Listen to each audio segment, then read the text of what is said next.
तो अस्सलाम वालेकुम दोस्तों, कैसे हैं हम सब। मैं हूं उमर और आप देख रहे हैं यूवी रिएक्शन। तो दोस्तों आज आपका मैं फिर से रिएक्शन करने जा रहा है एक बड़ी ही इन्फॉर्मेटिव वीडियो के ऊपर। तो आज की जो वीडियो होने वाली है इसका टाइटल मैं आपको पढ़ के बता दूं। इसका टाइटल क्या होने वाला है, ये होने वाला है रियलिटी बिहाइंड स्कैम 2003। तो ये है अब्दुल करीम तेलगी वाज इनोसेंट, आगे क्वेश्चन मार्क बना हुआ है। और स्कैम 1993 था जो, उसके बारे में आप लोगों ने सुना ही होगा। नहीं, स्कैम 1992 था वो जो सा, वो बड़ा स्कैम था। और हर्षद मेहता वाला स्कैम जो था वो मैंने पूरी सीरीज देखी, जो बड़ा मजा आया था। बड़ी मजे की बड़ी इन्फॉर्मेटिव वीडियो थी। तो उसके अंदर उन्होंने काफ़ी बताया था, काफ़ी अच्छे से बताया था, बल्कि एक्सप्लेन कर दिया था कि हर्षद मेहता जो से हैं उन्होंने क्या किया था उसमें। तो जो मुझे लगा वो यही था कि वो बिजनेस कर रहे थे। पर अगर आप आम इंडियन है तो आपको बेहतर पता होगा कि उन्होंने क्या किया था और क्या नहीं किया था। तो आगे हम जो सा दूसरा स्कैम मैं देखने लगा हूँ, बल्कि इन्फॉर्मेटिव वीडियो देखने लगा हूँ। ये होने वाला है स्कैम 2003 और इसमें है अब्दुल करीम तेलगी। और लेट्स सी, देखते हैं इसके ऊपर 1.2 मिलियन व्यूज़ हैं कि ये इनोसेंट थे या नहीं। तो चलें पढ़ते हैं आज की इस रिएक्शन की तरफ। Let's jump to the video. और इस वीडियो को पर जाने से पहले अगर आपने सब्सक्राइब नहीं किया हुआ आपके इस भाई के चैनल को, तो काइंडली मेरे चैनल को सब्सक्राइब कर लीजिएगा, ताकि मैं आप लोगों के लिए इस तरह की मजे की वीडियोस बनाता रहा करूं। तो चले जी, let's jump to the video और लेट्स स्टार्ट।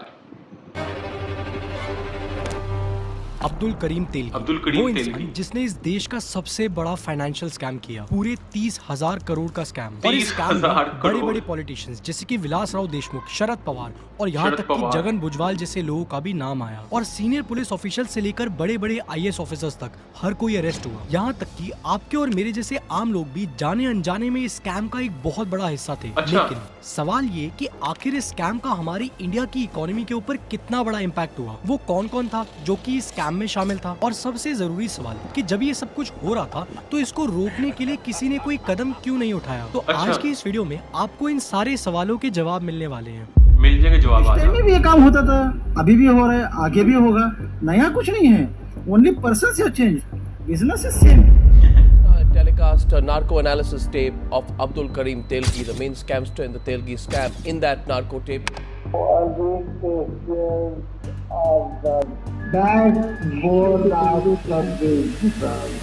स्टैम्प के लाइसेंस के समय फेक स्टैम्प मुखर्जी ने खुद बयान में कहा कि उनको उन्हें 10 लाख रुपए दिए।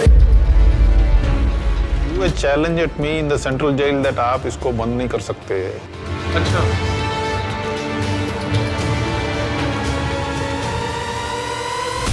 I will ensure that you remain in the jail. अच्छा, अपराधी को कुछ नहीं होता, बस छोटे मोटे प्यादे को जज के सामने पेश कर दिया जाता है।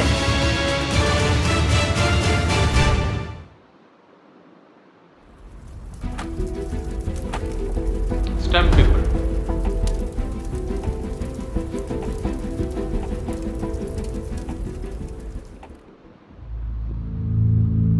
Chapter 1, humble beginning.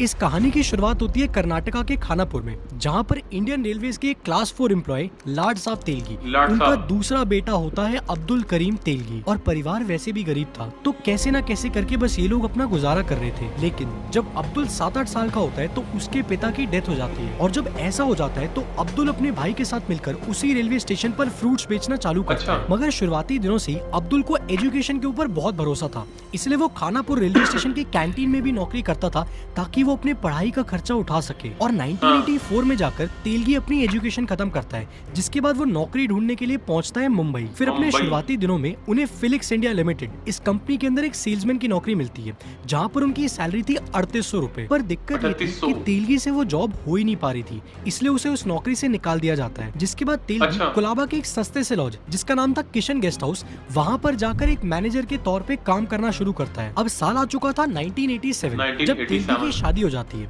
अब शादी हो गई तो खर्चे भी बढ़ गए, मगर मुंबई में काम नहीं चल पा रहा था। तो यहाँ से तेलगी पहुँचता है सऊदी अरेबिया, जहाँ पे वो कुछ साल काम करता है, मगर उसके बाद उसे मुंबई वापस आना पड़ता है। मगर इस बार तेलगी खाली हाथ वापस नहीं आता, वो वापस आता है एक बहुत बड़े बिजनेस प्लान के साथ। 1980s ये वो समय था जब हिंदुस्तान में काफी सारे लोग मिडिल ईस्ट कंट्रीज में जाना चाहते थे। क्यों? क्योंकि वहाँ पर काम भी था और वहाँ पर उन्हें अच्छे पैसे भी मिल रहे थे। और हर साल वहाँ पर हिंदुस्तान से हजारों लोग जाया करते थे। पर वो जमाना ना आज के जमाने के जैसा नहीं था। उस जमाने में अगर किसी को हिंदुस्तान से बाहर जाना होता था तो वो किसी भी ट्रैवल एजेंट की मदद के बिना नहीं जा सकते थे। और यही बनती है तेलगी की बिजनेस अपॉर्चुनिटी। वो मुंबई क्रॉफोर्ड मार्केट में अपनी दुकान खोलता है और लोगों को इंडिया के बाहर मिडिल ईस्ट कंट्रीज में भेजना चालू करता है। पर दिक्कत ये थी कि मार्केट के अंदर कंपटीशन बहुत था, जिस वजह से उसकी कंपनी की ग्रोथ नहीं हो रही थी। जहाँ से तेलगी को समझ में आता है कि धंधा बढ़ाने का सिर्फ एक ही तरीका है और वो तरीका है कि ज्यादा क्लाइंट लेकर आओ। पर वो कैसे? तो देखो, जो लोग लीगल रीजंस की वजह से बाहर जाकर काम नहीं कर पाते थे ना, उन लोगों को बाहर भेजकर। और ये करने का सिर्फ एक तरीका था, डॉक्यूमेंट्स को फॉर्ज करना। ये फेक डॉक्यूमेंट्स बनाना उन शुरुआती दिनों में तेलगी के लिए कोई बड़ी बात नहीं थी, जिसके दम पर उसने हजारों लोगों को इलीगल तरीके से बाहर के देशों में भेजा। तेलगी अगले कुछ सालों तक इस काम को यूं ही करता रहता है और इस बीच में उसने काफी पैसा कमा लिया था। पर धीरे धीरे जो फेक इमिग्रेशन के डॉक्यूमेंट्स थे, उनकी कंप्लेंट्स बहुत ज्यादा बढ़ने लगी। और देखो, ये जो मैटर है ये इंटरनेशनल है, तो जब भी कुछ ऐसा होता है तो पुलिस तुरंत उसी वक्त काम पे लगती है। अब उस वक्त पर ना कुछ लोग ऐसे भी थे जिनका इमिग्रेशन तो क्लियर नहीं हुआ, लेकिन तेलगी उनसे पूरे पैसे ले चुका था। और इन लोगों ने जब कंप्लेंट करी तब जाकर तेलगी का नाम सामने आया और 1993 में जाकर पुलिस तेलगी को अरेस्ट करती है। चार्जशीट फाइल होती है और तेलगी जेल पहुंचता है। और ये वो जगह थी जहां से तेलगी की जिंदगी हमेशा के लिए बदलने वाली थी। अच्छा, जेल में। Chapter 2, rings of stamp papers. जब तेलगी जेल पहुंचता है तो उसकी मुलाकात होती है इस आदमी से, जिसका नाम है रतन सोनी, जो कि उस वक्त पर नकली रेवेन्यू स्टैम्प बनाने के जुर्म में सजा काट रहा था। रतन सोनी और तेलगी, इन दोनों लोगों को उस वक्त पर एक ही सेल में रखा गया था और यही वो वक्त था जब इन दोनों के बीच में गहरी दोस्ती हुई। और अब वो वक्त आ चुका था जब सोनी तेलगी को एक नए बिजनेस प्लान के बारे में बताता है, एक ऐसा बिजनेस प्लान जिसमें अंधाधुंध पैसा था। वो प्लान था स्टैम्प पेपर की फॉर्जरी करना। अब जिनको नहीं पता उनके लिए मैं थोड़ा सा बता दूं। देखिए, इंडिया के अंदर हर रोज बहुत सारी प्रॉपर्टीज बिकती हैं, अग्रीमेंट्स होते हैं, बहुत सारे कोर्ट के ऑर्डर्स पास होते हैं। तो इन सारे इवेंट्स को लीगली वैलिडेट करने के लिए एक गवर्नमेंट का डॉक्यूमेंट रिक्वायर्ड होता है, जो कि उस पर्टिकुलर इवेंट के डॉक्यूमेंट्स के साथ अटैच किया जाता है, जिसको कहते हैं स्टैम्प पेपर, जो कि कुछ ऐसा दिखता है। और ये जो स्टैम्प पेपर होते हैं ये अलग अलग डिनोमिनेशंस के होते हैं। 10 रुपए का भी होता है, 20 का भी होता है, 50 का भी होता है, 100 का भी होता है, 500, 1000 तक का भी होता है। और जब भी कोई इन स्टैम्प पेपर्स को खरीद कर एक पर्टिकुलर इवेंट के साथ अटैच करता है तो वहाँ पर गवर्नमेंट एक टैक्स चार्ज करती है, जिस टैक्स को कहते हैं स्टैम्प ड्यूटी। अब यहाँ पर ध्यान देना, ये जो स्टैम्प पेपर्स होते हैं ये 3 तरह के होते हैं। पहला होता है जुडिशियल स्टैम्प पेपर। ये जो पेपर होता है ये कोर्ट के अंदर केस फाइल करने के लिए या फिर किसी भी तरीके की लीगल प्रोसीडिंग्स को आगे बढ़ाने के लिए इस्तेमाल किया जाता है। फिर दूसरे नंबर पर आते हैं नॉन जुडिशियल स्टैम्प पेपर्स। अब इन पेपर्स का इस्तेमाल होता है affidavits, agreements, sale deeds, power of attorney, ऐसे अलग अलग डॉक्यूमेंट्स को बनाने में। और थर्ड और आखिरी नंबर पे आते हैं स्पेशल एडेसिव स्टैम्प पेपर्स। ये पेपर्स एक पोस्टल स्टैम्प जैसे दिखने वाले नॉन जुडिशियल स्टैम्प पेपर्स होते हैं, जो कि अलग अलग डिनोमिनेशंस में प्रिंट करे जाते हैं। और ये जो पेपर्स होते हैं ये मेनली वहां पर इस्तेमाल होते हैं जहां पे एक सिग्निफिकेंट वैल्यू की ट्रांजैक्शन हुई होती है। अब बात ये है कि ये जितने भी तरह के स्टैम्प पेपर्स हैं, इनको इंडिया के अंदर सिर्फ गवर्नमेंट ऑथराइज्ड वेंडर्स को ही बेचने की परमिशन है। ऐसा नहीं होता कि कोई भी एरा गिरा उठकर आया, उसने इस स्टैम्प पेपर को प्रिंट किया और आगे चलकर बेचना चालू कर दिया। अब जब ये दोनों जेल में होते हैं तो सोनी तेलगी को समझाता है कि हमारे देश का सबसे ज्यादा पिछड़ा हुआ डिपार्टमेंट है स्टैम्प पेपर डिपार्टमेंट, जहाँ पर कोई भी ध्यान नहीं देता। ऊपर से उसके पास पुलिस और गवर्नमेंट ऑफिसर से लेकर पॉलिटिशियंस तक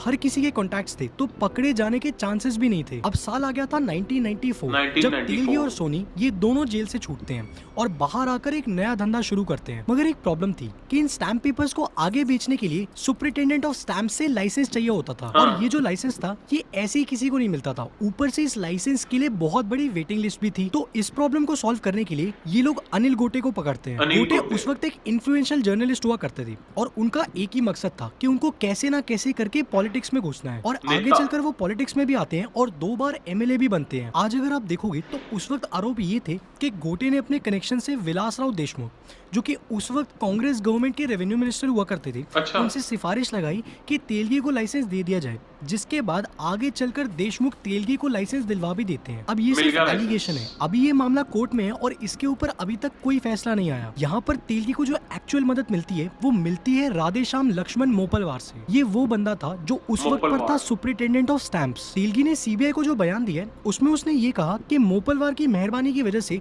ना सिर्फ उसको लाइसेंस मिला बल्कि उसको ऐसा लाइसेंस मिला जहां पर वो सारे तरीके के स्टैंप्स को बेच सकता था, जो परमिशन बहुत ही कम वेंडर्स को मिलती थी। और धीरे धीरे जैसे जैसे मोपलवार और तेलगी करीब आने लगे तो तेलगी को इस बिजनेस के बारे में और ज्यादा चीजें पता लगने लगी कि स्टैंप्स आखिर बनते कैसे हैं, उनको ट्रांसपोर्ट कैसे किया जाता है, वो कौन कौन सी कंपनी है जो कि बल्क में स्टैंप्स खरीदती हैं। ये सारी चीजें तेलगी को पता लगने लगी। अब एक तरफ जहाँ पर तेलगी का धंधा बढ़ने लगा वहीं पर दूसरी तरफ मोपलवार की जेब मोटी होने लगी। पर ये जो इन दोनों के बीच की दोस्ती थी इसकी एक्सपायरी डेट बहुत जल्दी आ जाती है। साल 1995 में मोपलवार और तेलगी इन दोनों के बीच में कुछ अनबन हो जाती है और मोपलवार तेलगी का वेंडर लाइसेंस कैंसिल कर देता है और यहाँ तक कि उसके खिलाफ थाने में भी रिपोर्ट करवाता है, जिसके बाद कई सारे फेक स्टैम्प पेपर के केसेस में तेलगी का नाम सामने आने लगा। पर यहाँ पर तेलगी के साथ कुछ होता नहीं है क्योंकि इस वक्त तक तेलगी इतना पैसा कमा चुका था कि सिस्टम में ऊपर से लेकर नीचे तक उसने हर इंसान को खरीद लिया था। तो कंप्लेंट्स तो खूब हुई लेकिन तेलगी का कोई कुछ बिगाड़ नहीं पाया। और जब ये सारा कुछ हो रहा था तो तेलगी को एक बात समझ में आती है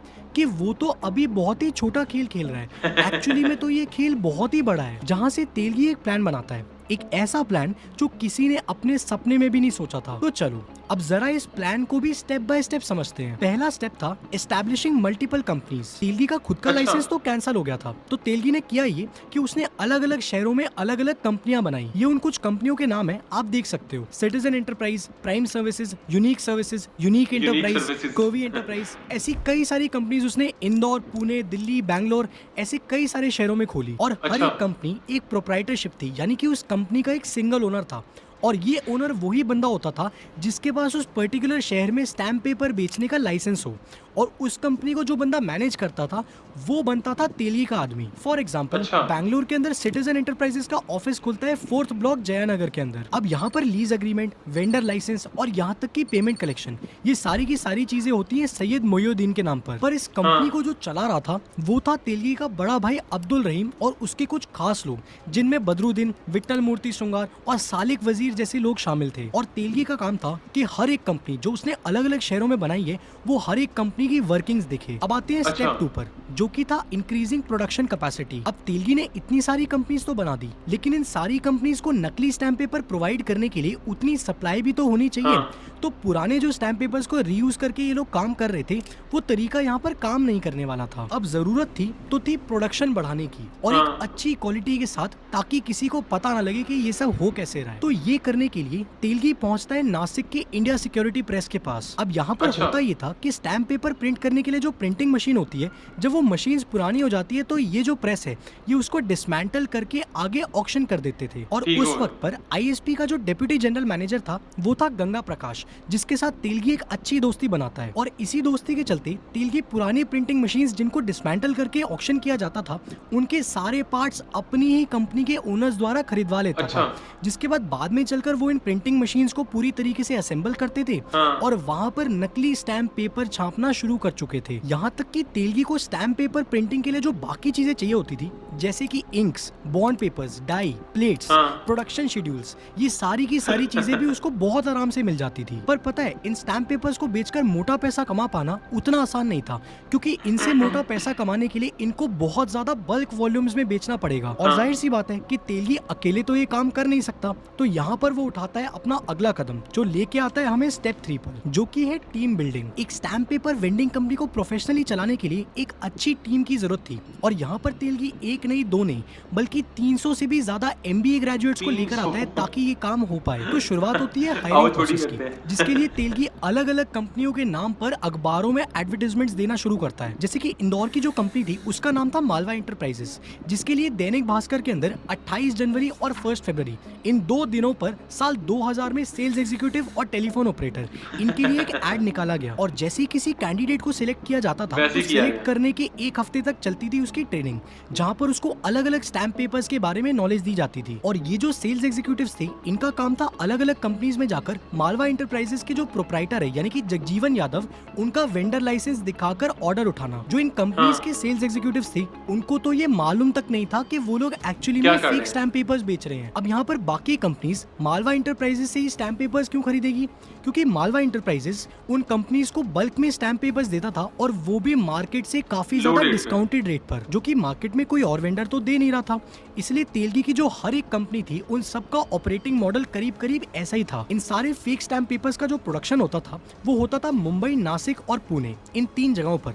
जिसके बाद ये पेपर्स वहाँ पर बनकर अलग अलग कंपनियां जो तेलगी ने अलग अलग शहरों में सेटअप करी थी वहाँ पर पहुँचा दिए जाते थे। जिसके बाद बाकी सेल्स एग्जीक्यूटिव्स इन फेक स्टैम्प पेपर्स को आगे बाकी क्लाइंट्स को बेचते थे। यहाँ तक कि तेलगी ने अपने नेटवर्क की मदद से इस देश में बैठे हजारों वेंडर्स उन सब तक को ये कन्विंस कर लिया था कि आप मेरे से स्टैम्प पेपर खरीदो। और क्योंकि तेलगी सबसे कम रेट पर बेचता था तो किसी वेंडर को लेने में एतराज भी नहीं हो रहा था। और इन्हीं कारनामों को करते करते तेलगी ने कुछ ही वक्त में इतना पैसा कमा लिया था कि कहने को वो पैसों में नहा रहा था। यहाँ तक कि उस वक्त पर तेलगी ने एक ही रात में एक डांसर के ऊपर 93 लाख रुपए खर्च कर दिए। मगर धीरे धीरे वक्त बदलने लगा और तेलगी को देखते हुए बाकी छोटे छोटे स्कैमर्स भी इस धंधे में घुसने लग गए। ऊपर से पुलिस वाले तेलगी से रेगुलर रिश्वत लिया करते थे।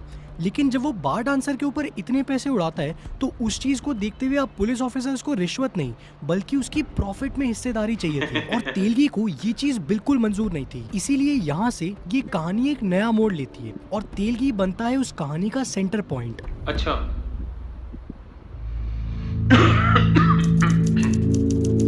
The downfall of Telgi. अब पुलिस को हिस्सा देने से तेलगी मना कर चुका था, जिसके बाद अलग अलग शहरों में फेक स्टैम्प पेपर्स और स्पेशल एडेसिव स्टैम्प पेपर्स पकड़े जाने की खबर आने लगी। अच्छा। और क्योंकि तेलगी इस खेल का सबसे बड़ा खिलाड़ी था तो घूम फिर कर हर एक इन्वेस्टिगेशन उसी पर आकर रुकती थी। लेकिन बहुत लंबे वक्त तक पुलिस को तेलगी के खिलाफ कोई भी सबूत नहीं मिलता। अब ऐसा इसलिए था क्योंकि तेलगी की किसी भी कंपनी के ऊपर उसका नाम था ही नहीं। ऐसे 2 केसेस रजिस्टर होते हैं इंदौर और पुणे में। इन दोनों केसेस में मिले गए स्टैम्प पेपर्स को चेक करवाने के लिए नासिक इंडिया सिक्योरिटी प्रेस में भेजा जाता है, जिसके बाद ये पता लगता है कि ये दोनों के दोनों स्टैम्प पेपर्स एक ही प्रिंटिंग मशीन से प्रिंट करे गए हैं। अब यहाँ तक तो ये बात फिर भी कंट्रोल में थी, मगर जब इस बात की खबर मीडिया को लगती है तो पूरे देश का सिस्टम हिल जाता है। अब ऊपर से ऑर्डर्स आते हैं और पुलिस को कहा जाता है कि आप अब्दुल करीम तेलगी के खिलाफ सबूत इकट्ठे करने शुरू करो। और ये सारा कुछ करने में मिस्टर जयंत एम तिनेकर, इस इंसान का बहुत बड़ा हाथ रहा है। ये कहाँ चलेगी? सॉरी यार, सॉरी।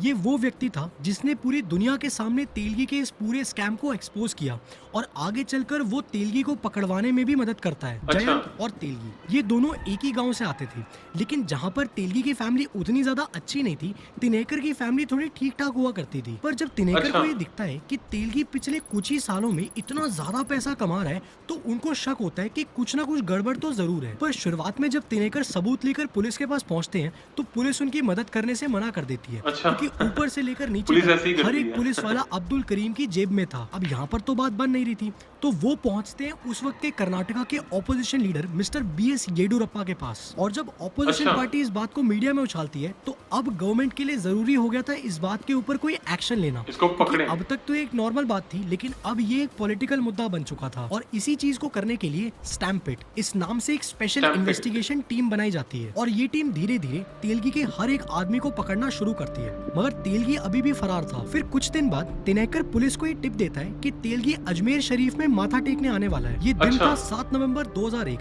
बेंगलुरु पुलिस के ACP मिस्टर GA बावा अजमेर शरीफ पहुंचते हैं और तेलगी को अरेस्ट किया जाता है। चार्जशीट फाइल होती है और तेलगी के ऊपर मुकदमा होना चालू होता है। पर इस वक्त तक जो जेल था वो तेलगी का नया घर बन चुका था और वो वहाँ से भी अपना पूरा धंधा अभी भी ऑपरेट कर रहा था। और पता है ये सारी चीजें बहुत ही सिस्टमैटिक तरीके से करी जाती थी, जिसको हम अभी आगे समझेंगे।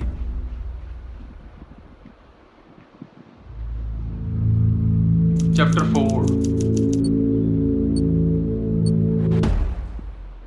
2001 में अरेस्ट होने के बाद तेलगी को बैंगलोर की सेंट्रल जेल में रखा जाता है। पर वहाँ से भी तेलगी मोबाइल के जरिए अपना पूरा बिजनेस अभी भी ऑपरेट कर रहा था। और ये सब इसलिए हो पा रहा था क्योंकि जेल के सुपरिटेंडेंट मिस्टर जया सिम्हा और जेल के असिस्टेंट सुपरिटेंडेंट मिस्टर नाजनप्पा ये सारी चीजें करने में तेलगी को मदद कर रहे थे। यहाँ तक कि जेल के अंदर भी तेलगी को एक स्पेशल हॉस्पिटल रूम में रखा गया था और उस रूम को इस तरीके से मॉडिफाई किया गया था कि तेलगी वहाँ से अपना सारा बिजनेस ऑपरेट कर सकता है। अब यहाँ तक भी सब कुछ ठीक चल रहा था, मगर इस कहानी में एक्चुअल ट्विस्ट आता है जब एक मर्डर केस का खुलासा होता है। ये जो मर्डर हुआ था ये था तेलगी के ड्राइवर मिस्टर क्रिस्टोफर भाटी का, अच्छा। जिसने तेलगी के चेन्नई के ऑफिस से 1,80,000 रुपए चुराए थे और कहा था कि ये पैसा चोरी हो गया है। अब जब तेलगी के लोगों को इस चोरी के बारे में पता लगता है तो वो क्रिस्टोफर को उसके गाँव से उठाकर मुंबई में तेलगी के फ्लैट लेकर आते हैं, अच्छा। जहाँ पर उसे बुरी तरीके से पीटा जाता है और इसी बीच में उस बंदे की मौत हो जाती है। और जब ऐसा होता है तो 1,80,000 के तेलगी पीछे के काम लोग उसकी खराब। लाश को ले जाकर माहिम क्रीक के अंदर फेंक देते हैं। अब जिस वक्त पर ये हुआ था तब पुलिस को एक बॉडी तो मिली थी, उसका पोस्टमार्टम भी हुआ था, लेकिन क्योंकि उसकी कोई आइडेंटिफिकेशन नहीं हो पाई थी तो उसका संस्कार करके पुलिस ने उस बॉडी को डिस्पोज ऑफ कर दिया। और इस घटना के 9 महीने बाद जब नकली स्टैम्प पेपर की एक इन्वेस्टिगेशन चल रही होती है तब तेलगी का आदमी क्रिस्टोफर के मर्डर के बारे में कन्फेशन देता है। अच्छा। और तब जाकर ये बात बाहर आती है और महाराष्ट्र पुलिस 27 अक्टूबर 2002 को तेलगी की कस्टडी मांगती है बैंगलोर सेंट्रल जेल से, जिसके बाद एक स्पेशल इन्वेस्टिगेशन टीम भी तैयार करी जाती है और स्टैम्प पेपर केस और क्रिस्टोफर का मर्डर केस इन दोनों को री इन्वेस्टिगेट करा जाता है। पर यहाँ पर भी सेम बात थी, ये इन्वेस्टिगेशन करता कौन? पुलिस वाले। और पुलिस डिपार्टमेंट तो ऊपर से लेकर नीचे तक पूरा का पूरा तेलगी की जेब में था।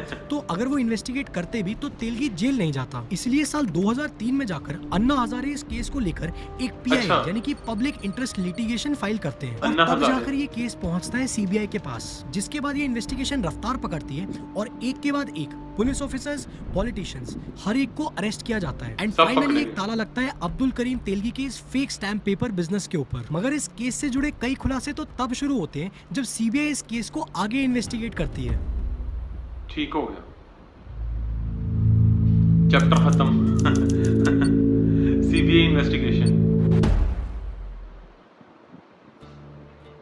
तेलगी के ऊपर कई सारे केसेस दर्ज होते हैं और कई सारे केसेस में उसको सजा भी होती है। और ये जो पूरा स्कैम था ये बढ़ते 30,000 करोड़ की रकम तक पहुंचता है। पर पुलिस और इस स्कैम में इन्वॉल्व पॉलिटिशियंस, ये जितने भी लोग तेलगी के साथ थे, इन सब को बहुत ही कम सजा मिली। मगर तेलगी की एक आदत थी कि वो बैकअप का भी बैकअप रखता था, इसलिए जब भी वो इन सारे लोगों से बात करता था तो वो इन सबकी कॉन्वर्सेशंस जिसमें ये पुलिस ऑफिशियल्स और पॉलिटिशियंस ये लोग तेलगी से पैसा मांग रहे हैं उन सबको रिकॉर्ड कर लेता था। अच्छा। और जब सीबीआई इस केस को आगे इन्वेस्टिगेट करती है तो उनको 100 घंटे से भी ज्यादा की रिकॉर्डिंग मिलती है 100 जिसमें घंटे? ये सारे के सारे पुलिस ऑफिशियल्स और पॉलिटिशियंस तेलगी से रिश्वत मांग रहे हैं। पर एक बहुत बड़ी प्रॉब्लम थी कि ये स्कैम इतना बड़ा था और पिछले 9 सालों से चल रहा था, तो इस पूरे बीच जितने भी स्टैम्प पेपर्स अग्रीमेंट्स के लिए यूज करे गए हाँ। उन सबको नलीफाई ना करने का डिसीजन लिया गया। क्योंकि सब खत्म हो अगर जाता। ऐसा हो जाता तो जितने भी अग्रीमेंट्स पिछले 9 सालों में हुए हैं वो सब के सब जीरो वैल्यू पे आ जाते। हाँ। और ये पता लगा पाना कि कौन सा स्टैम्प पेपर असली है और कौन सा नकली, मुश्किल। ये प्रैक्टिकली सरकार के लिए इम्पॉसिबल था। फिर 23 अक्टूबर 2017